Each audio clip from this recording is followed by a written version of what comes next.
and the identification of terror camps and training sites. The locations that emerged were numerous, but as we deliberated more, we realized that some of these terror hubs were now bereft of any presence and had preemptively been vacated, fearing retribution from us. There was also a term of reference and our own binding, self-imposed restriction to target only terrorists and thus prevent collateral damage.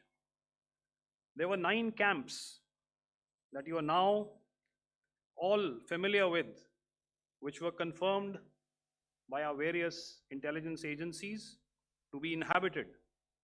Some of these were in POJK, while there were others that were located in the Punjab province in Pakistan.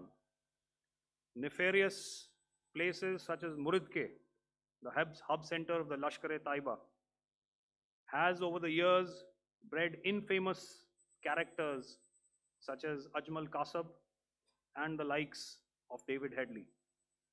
What followed was a careful scrutiny of each of these sinister locations, their layout, configuration, even the type of construction in each structure, and the terrain obtained around these. This was with an obvious intent to deduce and identify the exact vector that was required for their neutralization, as also the eyes in the sky that we would send up to ensure that we brought back evidence that we had indeed targeted what we set out to. The precise images of these engagements on that fateful and historical night have already been showcased during the first press statement on the 7th of May that was helmed by our Foreign Secretary. I have no doubt in my mind that we achieved total surprise, and those strikes across those 9 terror hubs left more than 100 terrorists killed, including high-value targets such as Yusuf Azhar, Abdul Malik Rauf, and Mudassir Ahmed that were involved in the hijack of IC-814 and the Pulwama blast. The line of control was also violated soon after by Pakistan, and the erratic and rattled response of our enemy was apparent from the number of civilians, inhabited villages, and religious sites such as Gurudwaras that were unfortunately hit by them, leading to a sad loss of lives. The Indian Air Force played a major part in these strikes by engaging some of these camps, and the Indian Navy provided wherewithal in terms of precision munitions. The Indian Air Force obviously had their assets up in the sky, and I will here request Air Marshal Bharti, the Director General of Air Operations, to detail for you the methodology that the men in blue adopted to successfully manifest this mission. Thank you, Rajiv. A very good evening, ladies and gentlemen. It indeed is a difficult time that we have to come here like this and brief you. We could have done without this, but we had no choice. As the DGMO has detailed, the event was precipitated by the dastardly act at Pahalgam. The sequence of events have already been detailed. We carefully selected the targets, and out of the 9 selected targets, the target systems that were given to the Indian Air Force were the notorious training camps at Bhavalpur and Muridke, these being further from the international boundary. Through critical target system analysis, we analyzed what was to be done to annihilate these targets, and plan to engage these targets with precision air-to-surface guided munitions so as to avoid collateral damage. The modalities of planning process, I will not go through at this instant. However, what I would like to show you is the results that we achieved through our targeted airstrikes. Could I have the second slide, please?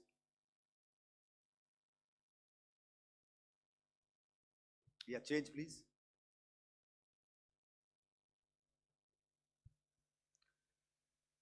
Okay. This is what the terror infra at Muridke looks like. If you see, north is as indicated, and to the right is east, where the international boundary lies. Could we have the next slide, please?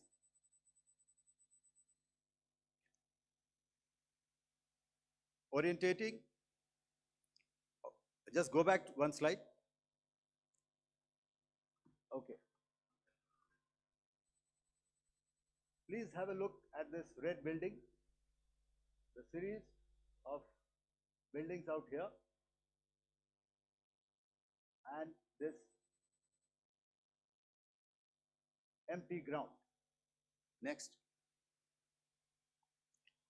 If you relate, the empty ground is here, and you see this is the first weapon that is impacting. This is the impact point number 1 on Muridke training camp with our precision guided weapon on early morning 7. Next, please. Keep your eyes glued for the second weapon coming in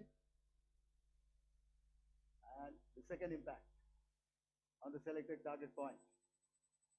Next slide, please.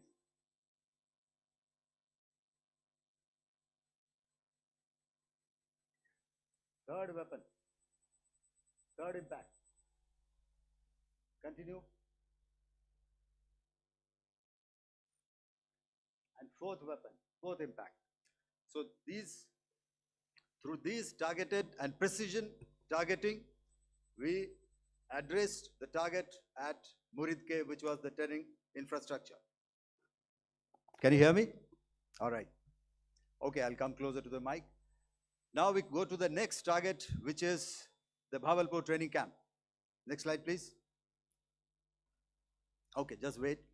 So the effect, if you see, the impact point, if I can point out, this is the impact point. The ammunition has gone through the roof and it has created a blast inside, the photographs of which you would have, all of you would have seen. And the red building, after that, there was this double-story building. It has been completely decimated by our precision targeting. Next, please. The target system, which was in the north, a series of buildings. I will show you how it looked. Next. Completely destroyed by our precision targeting. Next. Now coming to Bhavalpur, this is the target complex that we are dealing with, a fairly large target complex. So we had to carefully choose the points that we needed to address, which were high value and which would meet our stated objectives of eliminating the terrorists. I would like to draw your attention to this red canopy, and in relation to that, I would cover the targets. One target system is a series of buildings here, other one here, and other one out here. Next slide, please. This is how it looked before, and this is how the building looked after the impact of the weapon. And orientation in relation to this red canopy, you can see here. Next, please. Before, next, and after. The roofs have completely collapsed. Next. This is the target system. Next. precision targeting, and we have achieved our objectives here. Next. All right, so that was what we did on the 7th. Our objective was to address these two terrorist camps, and that we did with precision. And thereafter, we maintained a robust air defense posture, because remember, our objective was to target the terrorist and terrorist infrastructure, not any other infrastructure, not the Pakistani military, not the Pakistani any other infrastructure. So that is what we have maintained on the 7th of May. However, what we saw in the evening of 7th of May, we were saturated with a raid of Pakistani unmanned aerial vehicles and small drones. And these came in waves in our civilian areas, over our military installations, and all of them were successfully intercepted. Few of them did manage to land. However, there was not much damage that they did. And we have our robust counter-US hard kill and soft kill systems which did the job. However, the difference here was that we had targeted the terrorists. The adversary now has targeted our civilians and the military infrastructure. So it had to be responded to. So in a quick and calibrated response, that very night, we struck their radar installations at Lahore and close to Gujranwala, the LYT installation, to indicate to him that we are ready, yet we do not want to escalate. Our fight was with the terrorists and not with the Pakistani military establishment. Thank you.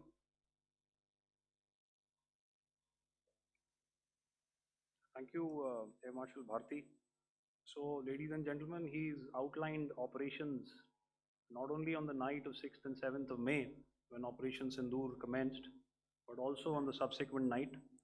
Being well aware and familiar with the congenital and impulsive nature of our adversary, and even though we did attempt to reach out and communicate our compulsions to strike at the heart of terror to my counterpart in the immediate wake of Operation Sindoor, the request was brusquely turned down, with an intimation that a severe response was inevitable and in the offing. We were, of course, prepared. Operations on the 7th and the 8th, Air Marshal Bharti spoken about. On the night of 8th and 9th of May, they flew drones and aircrafts into our airspace all across the borders and made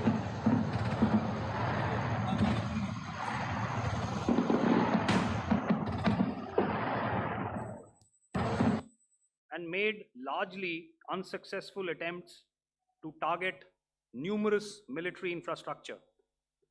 Violations on the line of control by Pakistan also commenced yet again and precipitated into fierce RT engagements. The air operations on the night of 8th and 9th of May, I'll yet again request the DG Air Operations to cover.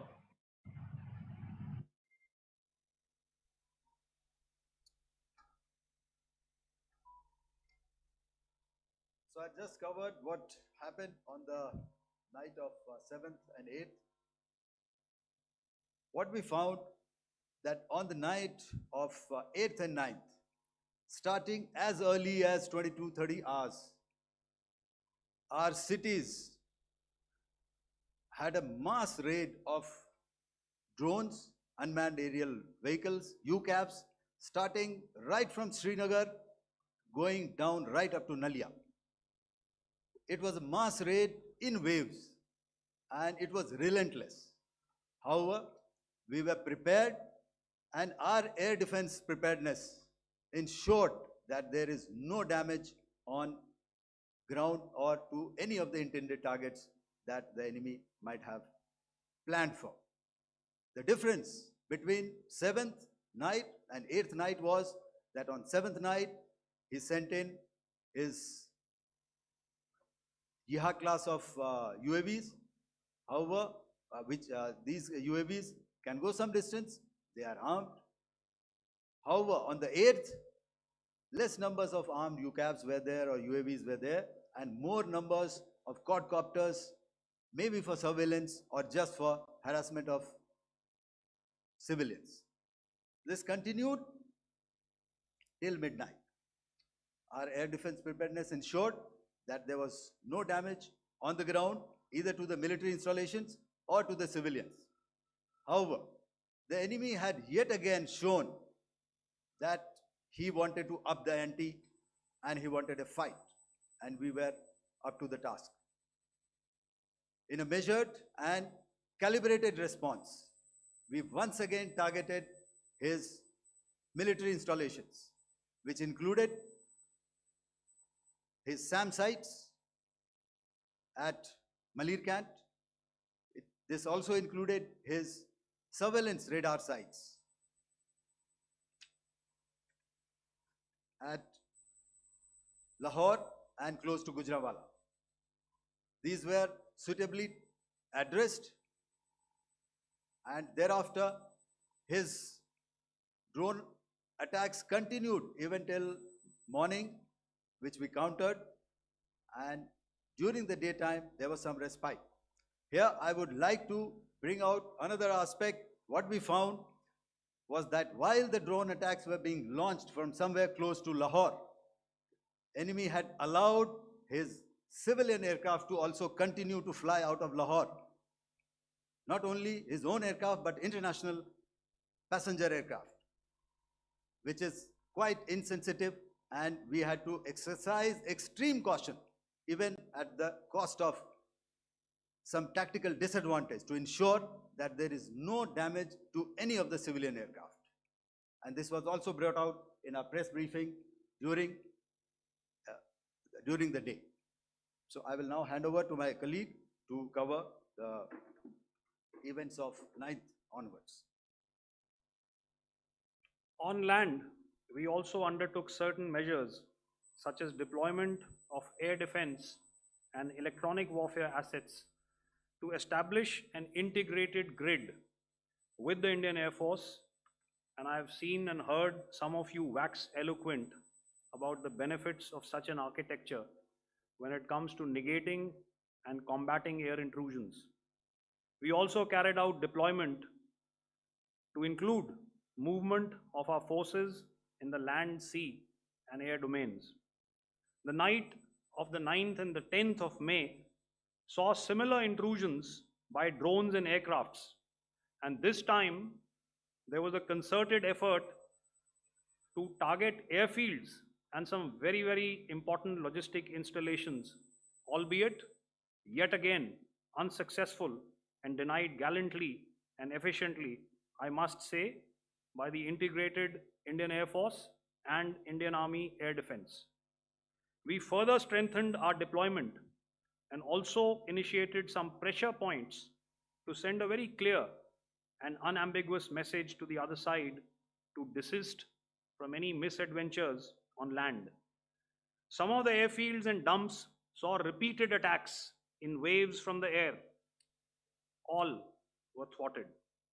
The Pakistan Army has reported to have lost approximately 35 to 40 personnel in artillery and small arms firing on the line of control between the 7th and the 10th of May. What the other side had probably also not reckoned with was the speedy and precise turnaround and hit back by the Indian Air Force. And I will yet again ask Air Marshal Bharti to speak about these significant and game-changing strikes. I will thereafter request Vice Admiral Pramod, my colleague and Director General of Naval Operations, to tell us about some very telling naval maneuvers in the Arabian Sea that exerted pressure on the night of 9th and 10th of May. Over to you, sir. Commencing about 2000 hours, that is 8 p.m. local time, on 8th of May, several Pakistani unmanned aerial systems, drones, combat vehicles attacked multiple IF bases. These included Jammu, Udhampur, Pathankot, Amritsar, Bhatinda, Nal, Dalhousie, Thois, Jaisalmer, Uttarlai, Falodi, Nalia. These were almost simultaneous and they came in waves. All our AD guns and other systems were waiting for them. All these waves were neutralized by our trained crew using the air defense systems that they have, and also some of them were utilized using our legacy systems like Pechoras and IF Summer, which we have recently acquired. And some were neutralized by the Garud snipers. There was no damage on ground from these incursions and these mass raids, if I could call them, from the Pakistani side. However, following these relentless attacks on our air bases, on our forward positions, and on our civilian targets, this was time to convey some message to our adversaries. And therefore, a decision was taken. Attack. We struck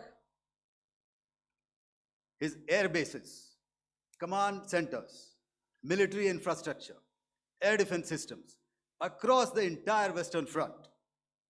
The bases we struck include Chaklala, Rafiki, and mind you, Chaklala is Islamabad.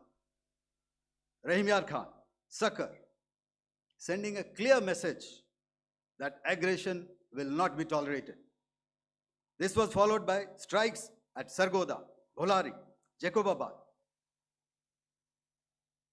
We also struck the C2 centers at Murid, the UAE complex at Murid, Rafiki, radar at Chunia, which I will show you, Rahim Yar Khan airfield, and the unmanned combat aerial vehicle hangar at Sakar.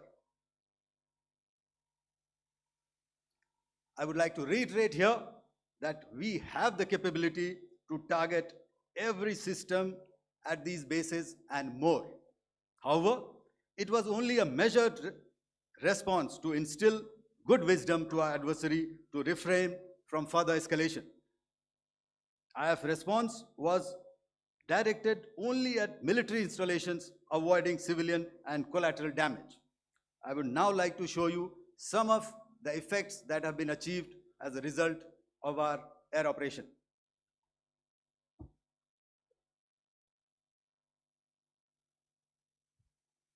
Here is the Pasroor air defense system, if you could see. Zoomed up view. This is the radar mounted on a high tower. And after the strike,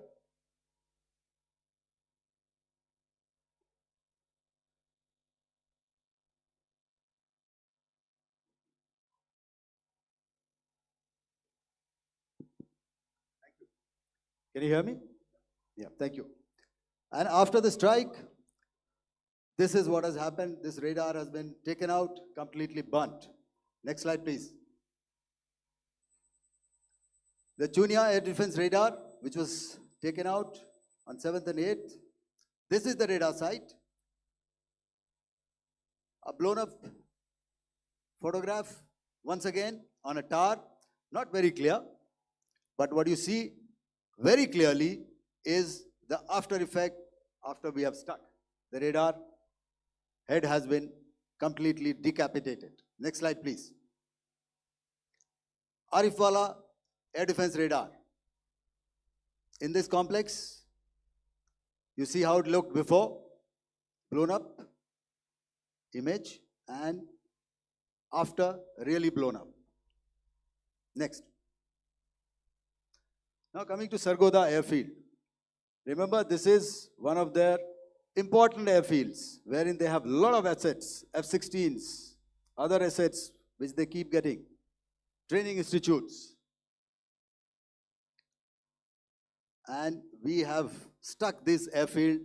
It is not, if you zoom in here, then one impact point here on the runway and second impact point of our weapon, precision weapon on the runway. And if you see this blown up, repairing going on. Same here. Next. Rahimyar Khan. This is the area we have stuck. A deep strike out here and one complex here.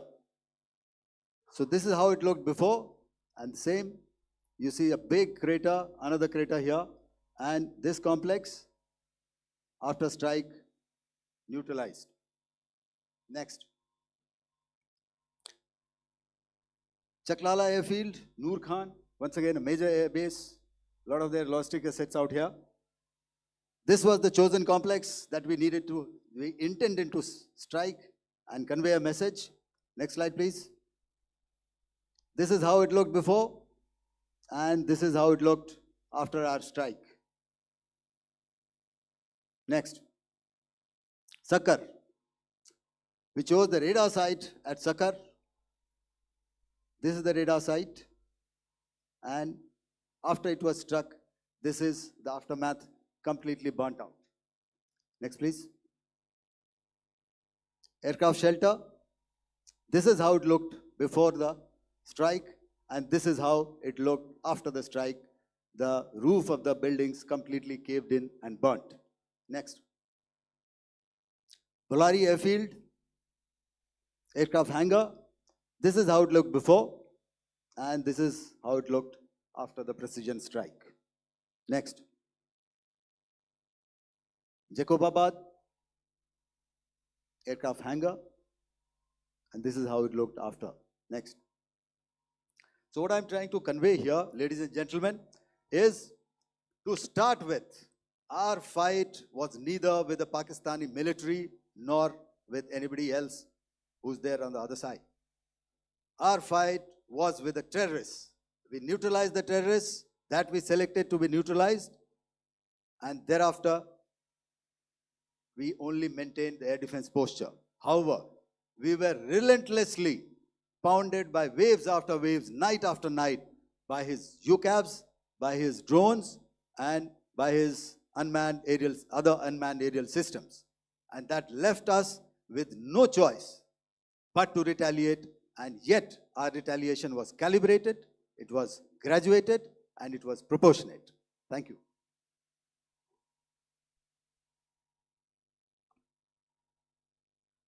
Good evening, ladies and gentlemen. In the aftermath of the cowardly attacks on innocent tourists at Pahalgam in Jammu and Kashmir by Pakistani-sponsored terrorists on 22nd April, the Indian Navy's Carrier Battle Group, surface forces, submarines, and aviation assets were immediately deployed at sea with full combat readiness in concert with the Joint Operation Plan of the Indian Defence Forces. You may be aware that we tested and refined tactics and procedures at sea during multiple weapon firings in the Arabian Sea within 96 hours of the terrorist attack. The aim was to revalidate our crew, armament, equipment, and platform readiness to deliver various ordnance on selected targets precisely. Thereafter, our forces remained forward deployed in the Northern Arabian Sea in a dissuasive and deterrent posture with full readiness and capacity to strike select targets at sea and on land, including Karachi at time of our choosing. The forward deployment of the Indian Navy compelled Pakistani naval and air units to be in a defensive posture, mostly inside harbors or very close to the coast, which we monitored continuously. The Indian Navy maintained seamless maritime domain awareness throughout the duration and was entirely aware of the location and movement of Pakistani units. In effect, we had and continue to have good battle space transparency using our maritime domain awareness grid. As you are aware, our response has been measured, proportionate, non-escalatory, and responsible from day one. Accordingly, the calibrated approach considered all options, including the ability of the Indian Navy for offensive action from and at sea. As part of this escalation control mechanism, the application of force by the Navy was planned in a synchronized manner in coordination with the Army and Air Force, the highlight being teams from the three services working closely in an integrated manner. Along with the kinetic actions by the Indian Army and Indian Air Force, the overwhelming operational edge of Indian Navy at sea contributed towards Pakistan's urgent request for a ceasefire yesterday. As we speak, Indian Navy remains deployed at sea in a credible deterrent posture to respond decisively to any inimical action by Pakistan or Pakistan-based terrorists. Thank you. Samvaad, Jai Hind. Now I'll hand over to Director General Military Operations for further proceedings. Ladies and gentlemen, on the 10th of May, in the morning, even as we were getting into a huddle to wargame the events of the previous night, a routine exercise, I received a message on hotline from my counterpart in Pakistan seeking my willingness to communicate. Since our initial aim was to strike at terror camps, and all our actions in the subsequent days were in response to the intrusions and violations by the Pakistan Air Force and its army, it was decided that I would indeed speak with my counterpart. You are already aware, I've seen it being covered on national television, that my communication with the Pak DGMO was conducted at 15:35 hours yesterday and resulted in cessation of cross-border firing and air intrusions by either side with effect from 1700 hours 10th of May, after he proposed that we cease hostilities. We also decided to further speak on the 12th of May, that's tomorrow, at 1200 hours, to discuss the modalities that would enable the longevity of this understanding. However, disappointingly, and must I add, expectedly, it took only a couple of hours for the Pakistan Army to violate these arrangements by cross-border and across the line of control firing, followed by drone intrusions across the expanse of the Western Front through last night and in the early hours of the morning today. These violations were responded to robustly and dealt with as they must be.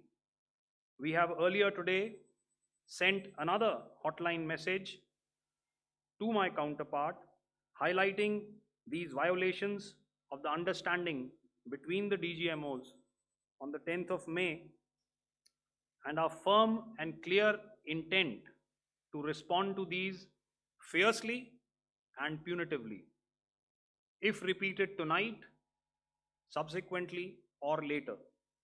In this regard, I must inform all of you that the Chief of Army Staff has earlier today conducted a security review and has granted full authority to our Army commanders for counter actions in the kinetic domain in case of any violation by Pakistan.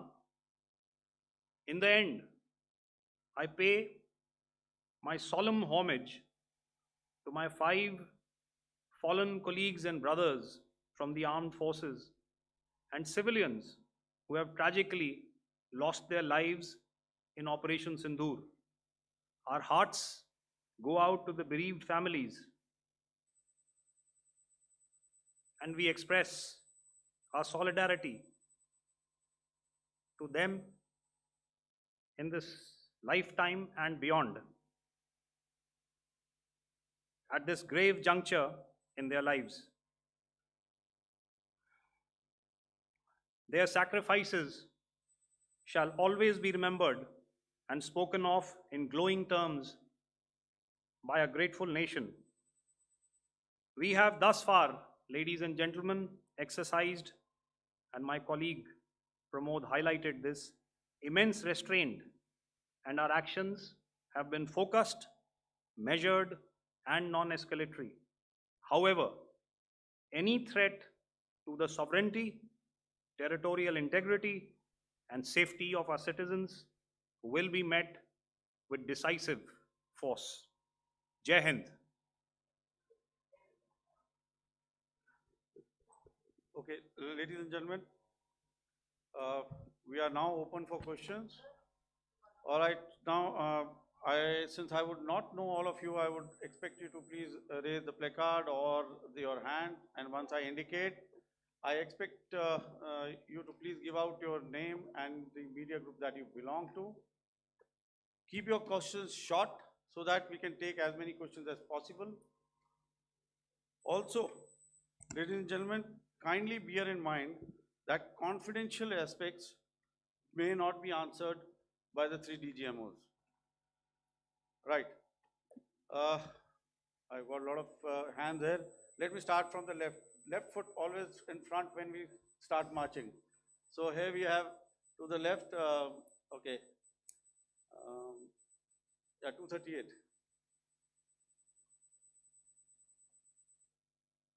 Hello. So this is Manas Pratimhuyan from PTI, Press Trust of India. So the understanding that was reached yesterday on stopping the military operations and actions, was it for just 3 days? And what would be the cost escalation if there is violation of this understanding by the Pakistani side? And my subsequent question would be that we have a kind of ceasefire agreement with Pakistan that was finalized in 2003. So will there be some kind of similarities in frameworks between the two kind of understandings, 2003 ceasefire agreement and the current understanding on stopping military operations? And again, what are the cost that will be incurring on Pakistan if Pakistan again resorts to this kind of terrorist activities, because we have made it very clear that the cost will be very high. So I would like to have your thoughts on it. Okay, so I'll answer the latter part of the question first. I also want to add that while the initial ceasefire agreement, as you correctly pointed out, is of the 2003 vintage, but I must remind you that in 2021, in the month of February, and this was then when the crisis in Eastern Ladakh was also on, the 2 DGMOs had spoken and arrived at a ceasefire understanding that lasted right up until this unfortunate attack at Pahalgam. Once our Foreign Secretary had announced the decisions of the CCS in the immediate wake of that attack, he had announced certain measures, and then of course Pakistan had in turn made its own announcements. Since then, there have been certain violations of this ceasefire understanding, and of course after the 7th of May, like I pointed out during my statement, that there have been numerous violations on the line of control especially, and of course along the international boundary by the Pakistan Army and the Pakistan Air Force. This understanding that we spoke about yesterday, no, it was not for 3 days. It was first to stop aggressive and hostile activities immediately, let that order and direction settle down for about 36 hours, and thereafter discuss modalities, like I said, to ensure its longevity. That is tomorrow on the 12th of May.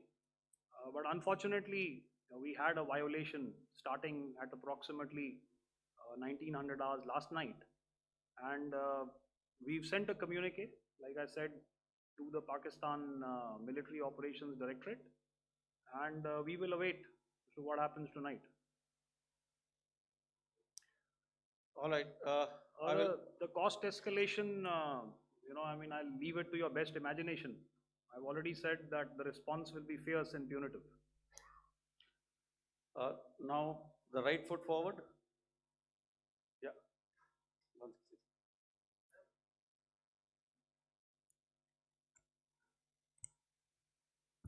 Sir, I'm Ajit Dubey from ANI, sir. Sir, my question is that you talked about the loss of lives to the Pakistan army, that was around 35 to 40 kills secured by the Indian army. Sir, can you tell us what would be the total loss of life to the Pakistan army in both army and air force attacks, sir? And how good was the performance of the BrahMos, Scalp and the S-400 during the operations? And sir, since we have, sir, just one line, No sir. multiple questions, please. Sir, All right. and since sir, we have achieved such a spectacular, we have made good achievements in this entire operation, can we say that we have emerged victorious, or we have a big upper hand over the Pakistanis in this entire conflict? Thank you very much, sir. So I'll answer the question about the loss of lives on the other side. Of course, there are various means to ascertain that number. There is information from various agencies that come in. There are, of course, on the line of control, other ways to find out as to what has been the effect of what you are doing there in ceasefire violations. So therefore, I mentioned 35 to 40 on the line of control, and please remember that once Operation Sindoor was launched, the responses of the Pakistan Army were also on Indian Army or the Indian Armed Forces infrastructure. Let me put it that way. So that's why I did not cover casualties of the Pakistan Army, at least in the initial phases of battle, because those were not our targets. Our targets were terror oriented. And of course, later, once they launched air intrusions and air operations on our infrastructure, we've used heavier weapons, and of course there would have been casualties, but those are still being assessed. The effects of the weapons that you mentioned, I will request Air Marshal Bharti to apprise all of you about those. Good evening, Mr. Ajit. How are you? Ajit, okay, you're meeting after some time. I never mentioned about any of the weapons that we used. Check. Okay. What I was saying, that I never mentioned of any of the weapons, the caliber that we used. All right, so we'll leave it at that. Those are matters of operational details which I would not like to go into. But suffice to say that whatever methods and whatever means we have chosen, it had the desired effects on the enemy targets. How many casualties? How many injuries? Well, to start with, our aim was not to inflict casualties, but in case there have been, it is for them to count. Our job is to hit the target, not to count the body bags. In the last part of your question, I wonder if you read out the tweet on ADGPI at midnight once we'd done what we had to in Operation Sindoor. And that's credit to my friend here on the left. Justice has been served, Ajit. That is all that I will say.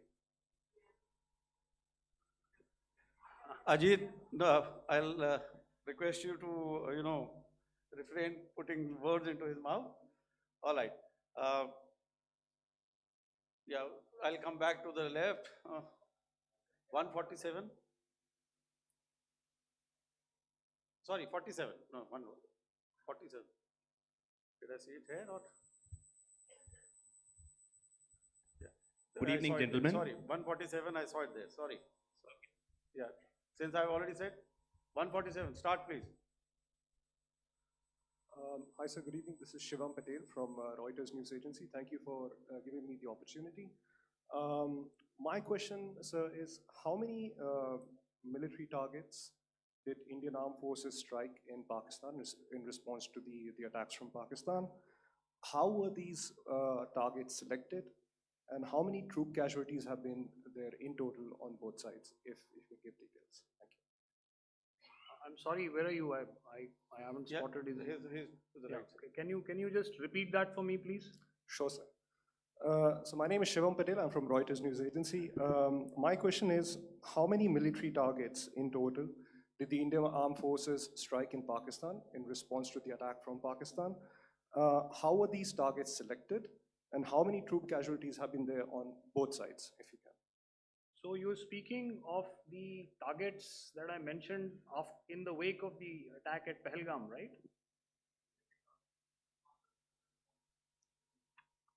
Yeah, I think it's amply clear to everybody here that the Pakistan army has not crossed the international boundary, neither in the plain sector nor on the line of control.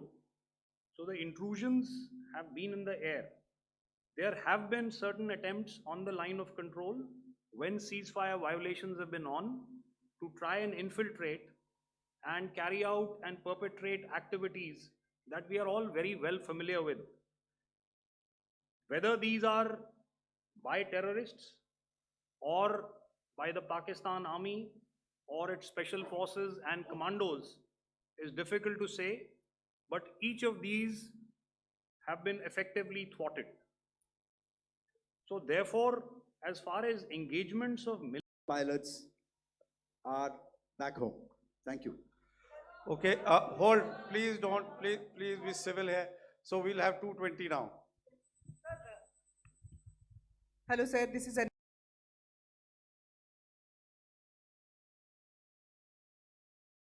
Anita Chaudhary, sir, from Swadesh newspaper.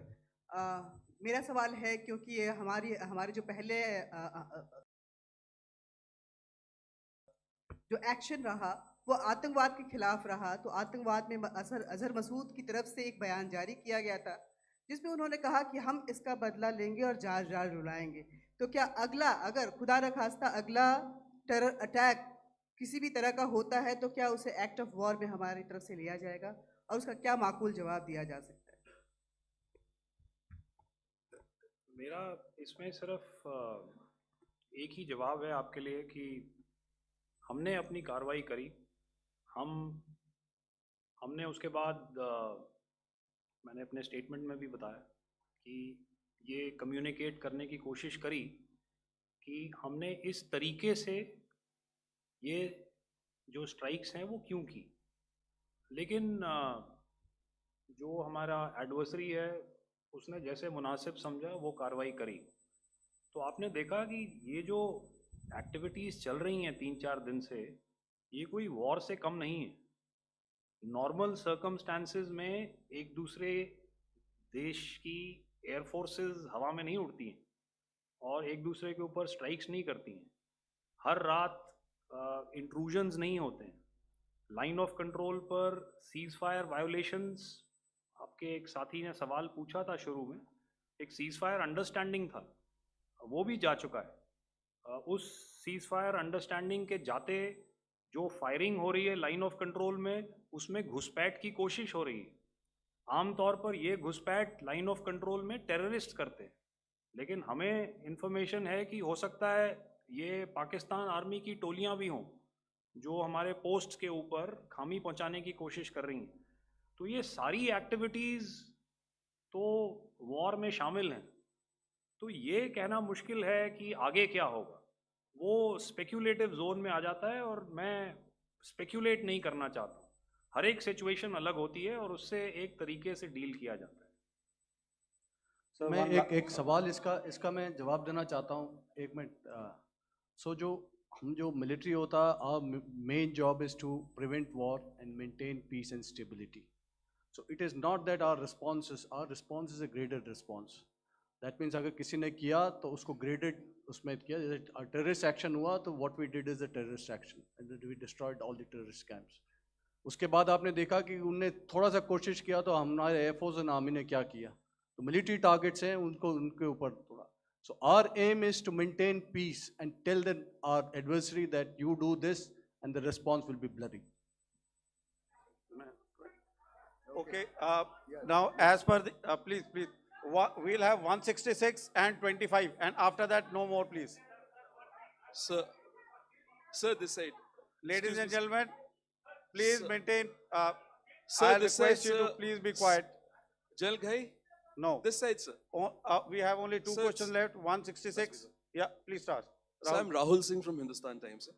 So you were totally on top of the game in the kind of losses you've inflicted on the enemy. I mean, we saw the slides and everything. So it kind of comes across that you were batting it 99 and you decided to declare your innings. What are your thoughts on that, sir? And do you think, are you weighing the option of the Pakistan army using this time, buying this time of the so-called ceasefire or the understanding